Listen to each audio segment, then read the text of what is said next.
Hello प्यारे विद्यार्थियों, बहुत बहुत स्वागत है आपका सभी लोगों का। एसएससी सीजीएल 2022 का रिजल्ट कब तक आ सकता है और एसएससी सीजीएल 2022 या फिर एसएससी सीएचएसएल या फिर सीजीएल 2023 से रिलेटेड जो इन्फॉर्मेशन है वो मैं आपको बताऊंगा प्यारे विद्यार्थियों। तो बहुत ध्यान से इस आप वीडियो को देखिएगा और इस वीडियो में मैं डीवी से रिलेटेड बातें बताऊंगा कि डीवी में क्या चीज़ें हो सकती हैं। जो अभी हाल फिलहाल में न्यूज़ आई थी कि भाई डीवी जो आपका क्रूशियल डेट का होना चाहिए या नहीं होना चाहिए या फाइनेंशियल ईयर का होना चाहिए, वो सभी बातें हम लोग करेंगे। आगे बढ़ने से पहले की और इंपॉर्टेंट इन्फॉर्मेशन मैं आपको दे दूं प्यारे विद्यार्थियों, अगर आप अनअकैडमी प्लस ज्वाइन करके अपनी तैयारी करना चाहते हैं तो आपको 13 मई के जो लास्ट डेट है उससे पहले पहले आप अनअकैडमी ज्वाइन कर सकते हैं। यहाँ पे आपको 3370 में आपको पूरे 24 मंथ का सब्सक्रिप्शन मिल रहा है, जो कि आपके लिए बहुत ज़्यादा इंपॉर्टेंट है।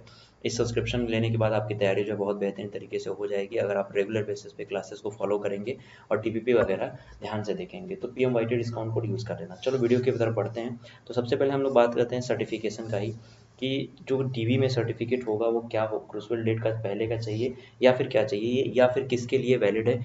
ईडब्ल्यूएस वाले ज़्यादा स्टूडेंट इसके लिए परेशान हैं कि क्या होगा क्या नहीं होगा। ये जो मैं आपको दिखा रहा हूँ ये है आपका 2022 सीजीएल का नोटिफिकेशन।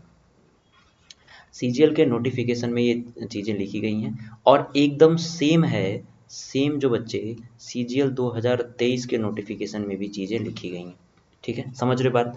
यानी 2000 सीजीएल 2022 में ये बात नहीं आई, लेकिन अभी क्या है, कुछ लोगों ने कहा कि अगर आपका सर्टिफिकेट ईडब्ल्यूएस का सर्टिफिकेट, जैसे आपने फॉर्म कब भरा, सीजीएल का फॉर्म भरा आपने, सीजीएल का फॉर्म का लास्ट डेट था 3 मई, ठीक है। और अगर आप इससे पहले के सर्टिफिकेट आपका है, इससे पहले का अगर सर्टिफिकेट है तब तो ठीक है। अगर 3 मई के बाद का सर्टिफिकेट आपका है ईडब्ल्यूएस का, तो वो क्या होगा, रिजेक्ट हो जाएंगे आप, ऐसा चीज़ें बताई गई थी। ठीक है बच्चे, ये पढ़ने के बाद और ये समझने के बाद एक बात कंफर्म है कि ईडब्ल्यूएस के बारे में इसमें कहीं नहीं लिखा गया है, चाहे वो सीजीएल 2022 की बात करें चाहे वो सीजीएल 2023 की बात करें। यानी इसमें ये चीज़ तो नहीं लिखी गई है। अब बात करते हैं कि अगर इनकेस हो भी जाता है तो आपके पास मौका है कि 11, 10 और 11 जो मई है उसमें आप अपने जो कैटेगरी है उसको चेंज कर लीजिए, अगर आपको बहुत डर लगता है। लेकिन ईडब्ल्यूएस के बारे में कहीं लिखा नहीं गया है, लेकिन फिर भी कोई इंपॉर्टेंट मतलब अगर 100% श्योरिटी की बात करें तो 100% श्योरिटी नहीं है ये होगा या नहीं होगा। मैं पढ़ के बता देता हूँ बच्चे। इसमें पहले पार्ट में आपको लिखा गया है कि अगर आप अपने किसी भी कैटेगरी से आप फॉर्म भरते हैं और डॉक्यूमेंट वेरिफिकेशन के समय आप फॉर्म में जिस कैटेगरी से आपने भरा है वो कैटेगरी के सर्टिफिकेट को दिखाने में आप मतलब योग्य नहीं रहते हैं, या फिर डिसेबिलिटी के सर्टिफिकेट को दिखाने में आप योग्य नहीं रहते हैं, तो आपका जो फॉर्मेट है वो रिजेक्ट कर दिया जाएगा, आपका जो सर्टिफिकेट है वो रिजेक्ट कर दिया जाएगा। फिर उसके बाद दूसरे वाले में लिखा गया है कि कैंडिडेट्स को जो है, अगर आप सर्टिफिकेट नहीं दिखा पाते हैं, जैसे यहाँ पर लिखा गया है कि must ensure that belong the category as the fill the application form are able to prove the same by the furnishing in the requisite certificate from the component authority when the certificate are sought by the concerned independent department and organization of the time of document verification। यानी आपको केवल एक legal document दिखाना है जिससे department से आपने भरा है, सॉरी जिस कैटेगरी से आपने भरा है वो डिपार्टमेंट को आपको एक लीगल दिखाना है डीवी के टाइम। अन्यथा अगर आपका जो कैंडिडेचर है वो कैंसिल कर दिया जाएगा। If a candidate is rejected by the Indian department or organisation non furnish on the दिसो कट, अगर आप सर्टिफिकेट दिखाने में असमर्थ रहते हैं और आपको ऑर्गेनाइजेशन या फिर डिपार्टमेंट जो है वो नहीं मतलब पास करता है, तो फिर आपका आप इसके लिए कोई आपको फैक्स नहीं किया जाएगा, इसके लिए आपको कोई पोस्ट नहीं किया जाएगा। देखो इसमें एग्जांपल भी जो दिया है वो ओबीसी का दिया है। नीचे जो दिखा है ना, बस ये क्रूशियल डेट जो लिखा है, इसमें लिखा है कि आप अपने जो अदर बेनिफिट्स हैं, फीस वगैरह का, एज रिलैक्सेशन का, उसको आप ले सकते हैं अगर आप फॉर्म से पहले भरते हैं तो, ठीक है। बाकी इसमें लिखा है person seeking appoint on the basis of reservation to OBC must ensure that the process of caste and community. यानी केवल ओबीसी के लिए बच्चे यहाँ पे लिखा गया है, ना कि बात की गई है आपकी एससी एसटी, ठीक है, एससी एसटी या फिर ईडब्ल्यूएस। तो ज़्यादातर चांसेस यही हैं, बाकी आप अपने रिस्क पे भर सकते हैं फॉर्म। अब बात कर लेते हैं हम लोग प्यारे विद्यार्थियों रिजल्ट को लेके। सीएचएसएल का जो टीयर 1 का रिजल्ट है वो आप एक्सपेक्ट कर सकते हैं 17 से 21 मई।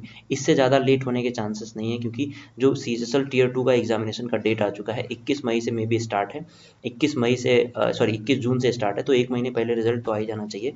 बाकी अगर बात करें मेंस 2022 के रिजल्ट की एक्सपेक्ट कैसे कर सकते हो, तो बहुत जल्दी आ सकता है, कभी भी आ सकता है, ऐसे ऐसे जान लो कि ये रिजल्ट कभी भी आ सकता है। बच्चे, क्योंकि सारी चीज़ें हो चुकी हैं, पोस्ट प्रेफरेंस भरे जा चुके हैं, ठीक है, तो रिजल्ट बहुत जल्दी आ सकता है और ज्वाइनिंग भी आपको जल्दी दी जाएगी। क्यों?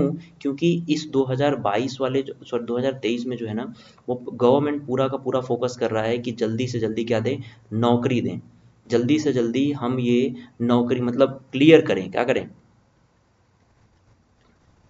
इस नौकरी को क्या कर दें, क्लियर कर दें, मतलब एक पोर्टल पे दिखने लगे कि मैंने 10 लाख लोगों को क्या किया, रोजगार दिया, सरकारी नौकरी 10 लाख लोगों को दी। तो इस वजह से गवर्नमेंट जो है वो पूरे फॉर्म में चल रही है, एसएससी को साफ निर्देश है।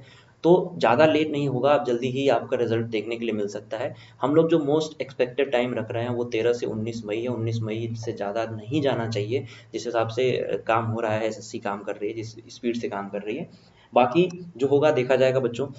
लास्ट डेट जुलाई के लास्ट वीक तक आपकी ज्वाइनिंग हो जाएगी। तो सीजीएल 2023 वाले सभी विद्यार्थी निश्चिंत हो गए, 2023 की जो तैयारी है वो आप सीजीएल की चाहे सीएचएसएल की अनअकैडमी प्लस से कर सकते हैं। केवल 3370 में आपको 24 मंथ का सब्सक्रिप्शन मिलता है, और ये 24 मंथ के सब्सक्रिप्शन में आपको वो सारी चीज़ें मिलती हैं जो आपके एग्जामिनेशन के लिए बहुत ज़्यादा जरूरी है। डिस्काउंट कोड PMYT यूज़ करके आप अनअकैडमी ज्वाइन कर सकते हो, इस लिस्ट में आ सकते हो। साथ ही आपकी जो रैंकर्स बैच है इसमें आप पढ़ा सकते हो 2023 के लिए, लक्ष्य बैच जो 2023 के लिए सीएचएसएल के लिए बच्चे, इसमें आप पढ़ सकते हो, सॉरी यहाँ पे मैंने बोल दिया, इसमें आप पढ़ सकते हो अपने फेवरेट एजुकेटर के साथ। और साथ ही यहाँ पे लक्ष्य 2023 बैच है, सीपीओ के बैच में भी आप एनरोल करके पढ़ सकते हो, अपनी तैयारी कर सकते हो। नोट्स आपको प्रोवाइड करा दिया जाएगा, और ये नोट्स आपके आने वाले एग्जामिनेशन के लिए बहुत ज़्यादा जरूरी हैं। नोट्स से आपका रिवीजन ऑन टाइम होना हो जाएगा। So thank you so much, I hope कि आपको ये जानकारी समझ आई होगी। आगे मिलते हैं कुछ और वीडियो के साथ, कुछ और इन्फॉर्मेशन के साथ, तब तक के लिए अपना ध्यान रखिए, बाय बाय।